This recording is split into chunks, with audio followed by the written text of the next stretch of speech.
The remote start operating range is approximately 200 feet from the vehicle.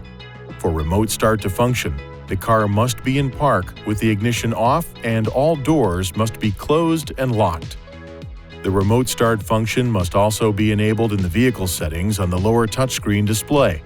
To verify that the setting is enabled, press the menu button on the control panel. Touch Settings. Comfort and Convenience. Then, Remote Engine Start to enable and disable the feature. Laws in some communities and states may restrict or forbid the use of remote starters, or require a person using remote start to have the vehicle in view. Check local regulations for any requirements. To start the vehicle remotely, press the lock button on the key fob. Then, within 5 seconds, press and hold the engine start button for at least 2 seconds.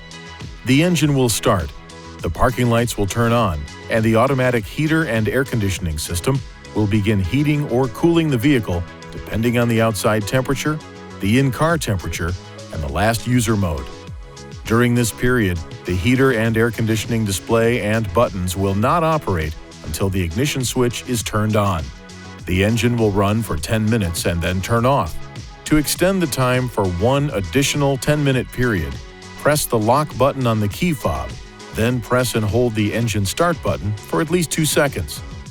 Run time will be calculated as follows.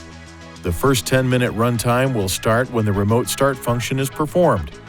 The 10-minute extension will start immediately after the remote start function is performed a second time.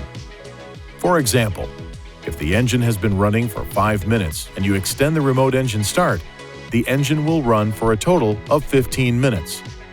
Press the engine start button on the key fob at any time until the parking lights turn off to cancel the remote engine start. After 2 remote starts, the ignition switch must be cycled from on to off before the remote start can be used again. Please see your owner's manual for important safety information, system limitations, and additional operating and feature information.